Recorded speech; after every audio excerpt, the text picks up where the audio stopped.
بسم اللہ الرحمن الرحیم۔ عید الاضحیٰ کی آمد ہے اور ہمارے ہاں پاکستان میں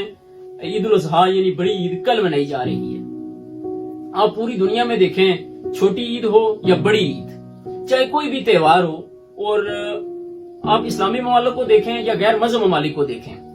ہسپتالوں کے اندر ایمرجنسی سروسز جو ہیں وہ کسی صورت بند نہیں ہوتی، وہ چلتی رہتی ہیں۔ لیکن ہاں، ایک ہمارے ہاں یہاں ڈسٹرکٹ کوٹلی کی تحصیل دلیا جٹاں کے پرائی ایک اسپتال ہے جس کا نام ہوپ ویلفیئر ٹرسٹ ہے، اور اس کا سرکاری جو کرنٹ سٹیٹس ہے وہ RSE ہے۔ یہاں پر RSE میں دیکھیں آپ کے کتنے ڈاکٹرز ہوتے ہیں، کتنا عملہ کام کرتا ہے جو سرکاری تنخواہیں لیتا ہے، اور جو یہ لوگوں سے جو لوگ ان سے تعاون کرتے ہیں ہوپ ویلفیئر ٹرسٹ سے، وہ کتنا ان کا بجٹ ہے اور آگے ڈاکٹر کتنے کام کر رہے ہیں۔ اب عید کی چھٹیوں پہ انہوں نے باقاعدہ ہوپ ویلفیئر ٹرسٹ کی جو ID ہے اس پر انہوں نے لکھ کے لگایا، آفیشیل ID پر، کہ 2 دن کے لیے ہوپ ویلفیئر ٹرسٹ ہے یا کاروبار ہے، کیونکہ کاروبار عید پر بند ہوتے ہیں، وہ بند رہے یا کھلا رہے اس سے ہمارا کوئی تعلق نہیں ہے۔ لیکن جو سرکاری RSE ہے، وہاں کے جو ملازمین ہیں، وہ ان کو بھی انہوں نے کہا ہے کہ جی آپ بند کر کے چلے جائیں، اللہ جانے عوام جانے وہ اس کا کام ہے، تو انہوں نے وہ بند کر دیا ہے۔ دنیا میں کہیں بھی ایسا نہیں ہے کہ ہسپتال بند ہوں، لیکن ہاں میں نے پہلے ہی کہا ہے کہ کاروبار بند ہوتے ہیں، اور میں چیف سیکرٹری آزاد جموں و کشمیر اور سیکرٹری ہیلتھ سے مؤدبانہ انداز میں گزارش کرتا ہوں کہ خدا را اس کاروبار کو بند کروائیں، اور جو RSE ہے اس کی جتنے بھی جو سرکاری طور پر اس کو چھٹی بنتی ہے، یا سرکاری طور پر جو بھی اس کو آپ چھٹیاں نہیں اگر بنتی ان کی، تو وہ چھٹیاں کس لحاظ سے کر رہے ہیں۔ ایمرجنسی سروسز اگر RSE میں نہیں ہے تو اگر کسی نہ اللہ نہ کرے کسی کو کوئی حادثہ ہو جائے، کوئی بھی کسی قسم کا ایمرجنسی ہو، تو وہ یہاں سے میرپور جائے گا 3 گھنٹے کے مسافت پر، اور وہ جاتے وقت ہی دم توڑ گیا تو اس کا ذمہ دار کون ہوگا؟ اور دوسری بات کہ یہاں پر جتنا عملہ ہے وہ نااہل عملہ ہے، اور ان کی ایک بھی کوئی دیکھیں کہ ان کا گزشتہ ریکارڈ اٹھا کے کوئی ان سے ایک کام۔ بسم اللہ الرحمن الرحیم۔ جیسا کہ آپ سب کو پتہ ہے کہ عید الاضحیٰ ہے، تو ہمارا ایک اسپتال یہاں پرائی کا ہے جس میں یہ نوٹس جاری کیا گیا ہے کہ جمعرات اور جمعہ کو جو ہے نا اسپتال بند رہے گا۔ کیا وہ مریض کدھر جائیں گے؟ میرپور جائیں گے یا چکسواری جائیں گے؟ اعلیٰ حکام سے یہی ریکویسٹ ہے کہ نوٹس لیا جائے، اور یہاں جو آئے روز ڈاکٹر ایک آتا ہے ساجد، ناڑ سے ہے تعلق اس کا، تو وہ تقریباً ڈیلی جو ہے 10:30 بجے سے 11 کے درمیان تک آتا ہے، تو 1 بجے چلا جاتا ہے۔ سیکرٹری ہیلتھ سے ریکویسٹ ہے کہ اس کا نوٹس لیا جائے۔ یہاں اندھیر نگری کا حساب آپ اس بات سے لگائیں کہ سرکاری اسپتالوں میں سرکاری جو سٹاف ہے، جو ڈاکٹرز ہیں، جو عملہ ہے، ان کے لیے جو سرکاری اوقات کار بنے ہوئے ہیں، یعنی کہ دفتری ٹائمنگ کے، وہ یہ 8:30 بجے سے صبح شام 3:30 بجے تک ڈاکٹرز کا اسپتال میں ہونا اور عملے کا ضروری ہے۔ اور اس کے مطابق اگر دیکھا جائے پرائی کے اس کاروبار ہسپتال میں، تو صبح 10 بجے 11 بجے ڈاکٹر آتا ہے اور 1 بجے 1:30 بجے وہ چلا جاتا ہے۔ کیوں کہ اس کے پیچھے تگڑے مافیا ہیں، اس لیے اس کو کوئی پوچھنے والا نہیں ہے، اس کے پیچھے یہ کاروباری شخصیات ہیں، اس لیے اس کو کوئی پوچھتا نہیں ہے۔ اب عوام جائے تو کہاں جائے؟ اور اس اسپتال کے صرف یہ ایشو نہیں ہے، اس اسپتال کے بہت سارے اسکینڈل پہلے بھی سامنے آ چکے ہیں۔ یہ الگ بات ہے کہ یہ ان میں سے کچھ لوگوں کو 5,000 10,000 دے کر ان کو چپ کروا دیتے ہیں، اور کچھ لوگوں کو گھی کا ڈبہ، آٹے کی تھیلی، 2 کلو دال، 1 کلو چھولے اور چاول جو ہے وہ دے کر ان کا منہ بند کروا دیتے ہیں، اور یہاں کا پورا نظام بگڑا پڑا ہے۔ اور یہاں پر اگر کوئی غریب آدمی غلطی سے ان کے پاس چلا جاتا ہے، اس کا کوئی مریض سیریس ہوتا ہے تو ان کے پاس جاتا ہے، تو ان کے پاس 3 ایمبولینسیں جو ہے وہ نئی کھڑی ہیں۔ جب جو ہی وہاں پہ بندہ جاتا ہے ان کے پاس، تو یہ فوری طور پر اس کو ڈرپ لگاتے ہیں، وہ بھی کنولا ان سے صحیح طرح سے پاس نہیں ہوتا۔ 1-2 لڑکے ہیں ان میں جو جن کا وہ پرانے ڈسپینسری دور کے، جو یہاں پہ جب یہ ڈسپینسری تھی پھر یہ BHU ہوا اور اب یہ RSE ہے، اس دور کے جو ملازمین ہیں یہاں پر وہ خوش اخلاق بھی ہیں اور ان کو کچھ ایکسپیرینس ہے۔ اگر وہ یہاں پر ہوں، ان کی اس دن ڈیوٹی ہو، تو وہ کنولا وغیرہ پاس کر لیتے ہیں۔ ان سے تو کنولا بھی نہیں پاس ہوتا، یہ اتنا نااہل عملہ ہے۔ اور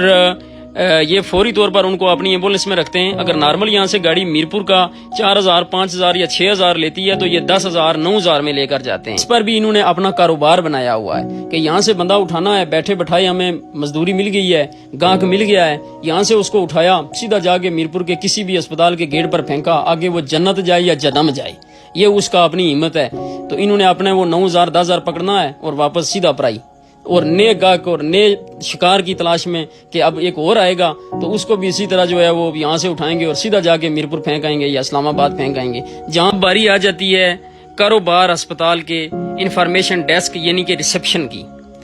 دنیا میں آپ کہیں بھی جائیں, کسی بھی ہسپتال میں جائیں, کسی بھی ادارے میں جائیں,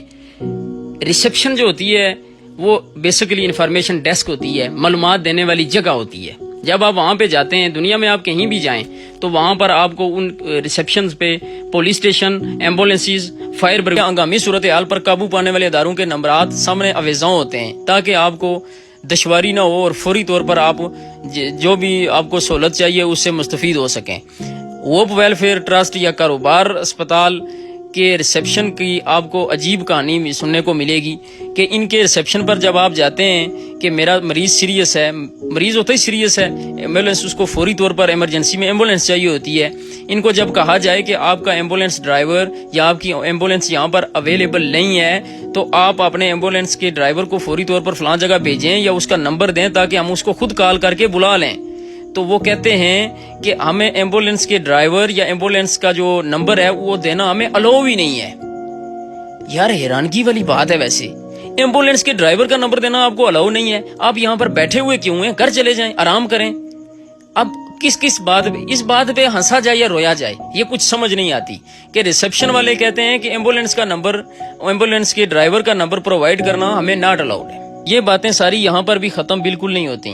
اب آپ کو میں اس سے بھی حیران کن بات بتاؤں کہ یہاں سے ایکسپائر جو ہے انجیکشن, یہاں سے ایکسپائر ادویات, یہاں سے ایکسپائر مختلف میڈیسن مختلف اوقات کار میں نکلی ہیں, اور کئی لوگوں کو تو انہوں نے لگا بھی دی ہوں گی, وہ تو ان کی قسمت اچھی یا ان کی زندگی تھی کہ وہ بچ گئے.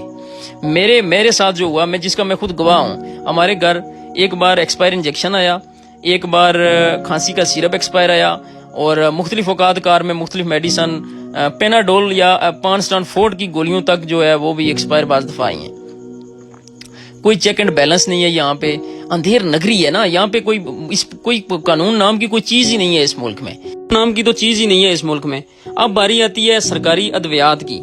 یہ جو آج کل RSE ہے, یہ سب سے پہلے 1980 یا اس کے قریب, اس کا ریکارڈ میں منگوا کے دیکھوں گا کہ یہ ڈسپینسری منظور ہوئی, اس کے بعد یہ BHU ہوا, اور آج کل یہ RSE ہے. اور ڈسپینسری میں سرکاری ادویات آتی ہیں, پھر BHU کا کوٹا اس سے بڑھ جاتا ہے, پھر RSE اس سے بھی بڑھ جاتا ہے اس کا کوٹا. لیکن آج تک کسی بھی آدمی کو یہاں سے پیناڈول کی گولی تک فری نہیں ملی. کسی آدمی کو پانسٹان فورٹ کا پتہ نہیں ملا جو 10 روپے کا ہے, جو 20 روپے کا ہے. بڑی ادویات تو یہ چور خود اٹھا کے بیچ جاتے ہیں, آج تک نہیں کسی کو ملا, کسی کو آدمی کو نہیں ملا. جبکہ ہمارے یہاں پڑوس میں چوک صاحبان ڈسپینسری ہے, پلال ڈسپینسری ہے, یا ارد گرد جتنی بھی ڈسپینسریاں ہیں, وہاں پہ لوگوں کو 1000-1200 روپیہ تک جو ادویات باہر سے لینی پڑتی ہیں وہ ان کو ڈسپینسری مہیا کرتی ہے. لیکن یہ چوریں کہاں دیں؟ اور آج کل یہ کہتے کیا ہیں, میں نے ایک دو بندوں سے پوچھا یار آپ کو دوائی ملتی ہے یا نہیں ملتی؟ لوگوں نے مجھے کہا کہ یہ اسپتال والے یعنی کاروبار والے کہتے ہیں کہ ہمیں جو سرکاری ادویات ملتی ہیں نا, وہ ہم غریب لوگ ہیں, جو مسکین لوگ ہیں, جو زکوٰۃ کے مستحق ہیں, ہم ان میں تقسیم کرتے ہیں. اور میں نے آج تک باخدا کوئی بندہ ایسا نہیں دیکھا, مسکین میرے گاؤں میں بھی بہت ہیں, میں نے کوئی نہیں دیکھا جو یہ مجھے کہے کہ مجھے انہوں نے واقعی میں فری میں دوائی دی ہے. لیکن میں ان کو ایک بات بتاؤں کہ یار سرکار کے خزانے سے چوری کر کے آپ زکوٰۃ دے رہے ہیں. دیکھیں اس چیز کو کہ میں بھی سرکار کو ٹیکس دیتا ہوں, آپ بھی ٹیکس دیتے ہیں, ساری عوام ٹیکس دیتی ہے, چاہے وہ غریب ہے چاہے وہ امیر ہے. اب جو سرکاری ادویات آتی ہیں ان کا حق سب کے لیے ہے. جتنے بھی اس RSC کے ایریے سے لوگ منسلک ہیں جو اس حدود میں آتے ہیں یا جو BHU کی حدود میں آتے ہیں ان کو وہ سرکاری ادویات ملنی چاہیے، لیکن یہ کیا کرتے ہیں وہاں سے اس کو اٹھا کر اپنے پرائیویٹ کلینک پر آ کر سیل کرتے ہیں اور اس کو نام کیا دیتے ہیں کہ ہم نے غریب لوگوں میں تقسیم کی ہیں۔ بھائی غریب لوگوں میں آپ نے تقسیم کرنی ہے تو جو آپ انگلینڈ سے یا بیرون ملک سے پیسہ اکٹھا کر کے وہاں سے لوگوں کو بے وقوف بنا کر لا رہے ہیں پیسے وہ دیں، پر ہمارا کوئی اعتراض نہیں ہے۔ جو آپ بیرون ملک سے فنڈز لیتے ہیں، آپ چاٹی کے ذریعے جو پیسے لے رہے ہیں یا آپ کو لوگ ڈونیٹ کرتے ہیں وہ آپ غریبوں کو دیں، امیروں کو دیں، اپنے ووٹرز کو دیں، اپنے سپورٹرز کو دیں، اپنے کاروبار